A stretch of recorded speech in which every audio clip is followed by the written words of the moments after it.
बिस्मिल्लाहिर्रहमानिर्रहीम। गुस्ताख रसूल अली मिर्ज़ा जेलमी ने रबी नूर शरीफ पर इतराज़ करते हुए ये बात कर दी। कहने लगा कि मौला अली पाक 5 साल कूफा की मस्जिद में रहे, कौन सा जलसा किया और मेहमान हसूसी कौन होता था। तो वो जो 5 साल 12 रबीउल अव्वल का दिन आता था, उसमें जो मौला अली जलसा करवाते थे कूफे की बड़ी जामिया मस्जिद के अंदर, उसमें मेहमान हसूसी कौन होता था? ये आगे से कहेंगे हैं, एक करता है सवाल। तो मैंने कहा सहाबा इकराम रिदवानुल्लाहि अलैहिम अजमाइन ने सरकार जान आलम की आमद पर, आपके फ़ज़ाइल पर जलसा किया। अगर मौला अली पाक ने नहीं किया तो उन पर ये इतराज़ तेरा भी कौन सा बनता है। उस पर ये बात करता हूँ कि लाजमी नहीं किसी अमल के लिए सारे सहाबा इकराम का करना साबित हो तभी वो अमल जायज़ हो सकता है। हज़रात सहाबा इकराम रिदवानुल्लाहि अलैहिम अजमाइन जब ये हदीस मुबारक का मौजूद है, मस्जिद में बैठे हुए थे, उनने जलसा किया। सरकार जान आलम सल्लल्लाहु अलैहि वसल्लम उनके पास तशरीफ़ लाए, आ करके फरमाया मा अजलसकुम, तुमने ये जलसा क्यों किया, क्यों बैठे हुए हो।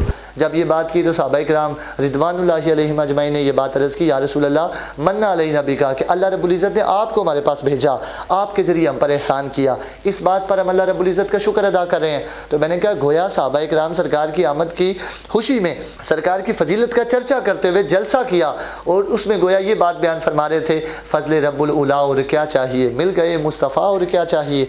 तो ये सरकार जान आलम की आमद की खुशी में था कि अल्लाह रब्बुल इज़्ज़त ने सरकार को भेज करके हम पे एहसान किया। तो अगर सुन्नी भी इस तरह का जलसा कर लेते हैं, मिलाद की महफिल सजा लेते हैं, तो इस पर मिर्ज़ा जेलमी जैसे बदबख्त बंदा एतराज़ क्यों करे। सरकार के जिक्र से रोकना चाहते हैं। फिर ये बात करते हैं कि जनाब ये जुलूस किधर से आ गया। मैंने कहा जिस वक्त सरकार जाने वाले मदीना शरीफ में तशरीफ़ लाए, उस वक्त अंसार की बच्चियाँ ये तराना पढ़ते हुए कि ताला अल बद्रु अलैना मिन सनियतिल वदा, कि सरकार जाने आलम सल्लल्लाहु अलैहि वसल्लम का इस्तकबाल किया, ये तराना पढ़ते हुए कि मदीने में आज तो चाँद चढ़ाया है। ऐसे में अगर अहले सुन्नत सरकार जान आलम सल्लल्लाहु अलैहि वसल्लम के लिए जुलूस निकालते हैं कि जब बच्चियाँ मदीने में तराना पढ़ते हुए आईं, औरतें भी निकली, बच्चे भी निकले, मर्द भी निकले, तो ये एक जुलूस की सूरत हाल बन गई। ऐसे में उन्होंने सरकार का इस्तकबाल किया।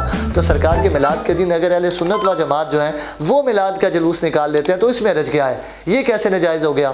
फिर ये बात करते हैं कि नारे उसमें लगाते हैं, ये किधर से आ गए। मैंने कहा नारे तो सहाबा इकराम ने सरकार के ज़माने में सरकार के सामने भी लगाए हैं, सरकार के पर्दा फरमा जाने के बाद भी लगाए हैं। लब्बैक या रसूल अल्लाह, लब्बैक या रसूल अल्लाह, लब्बैक या रसूल अल्लाह, ये नारे लगते रहे हैं। फिर या मोहम्मद आहू का नारा जंग यमामा में सहाबा ने लगाया सरकार जाने आलम सल्लल्लाहु अलैहि वसल्लम के लिए। तो ये नारे लगाना भी साबित है। इन तमाम चीज़ों को अगर अहले सुन्नत इकट्ठा करके एक जुलूस की शक्ल दे देते हैं या एक इज्तिमा की शक्ल दे देते हैं और इस सूरत हाल में तमाम चीज़ों को यकजा करके मिलाद बना लेते हैं, तो ये नाजायज़ कैसे हो गया। तो बद फ़िक्र के लोग, बुरी फ़िक्र के, असल इनका मकसद ये होता है कि सरकार के ज़िक्र से रोकना, लोगों को मिलाद बनाने से रोकना।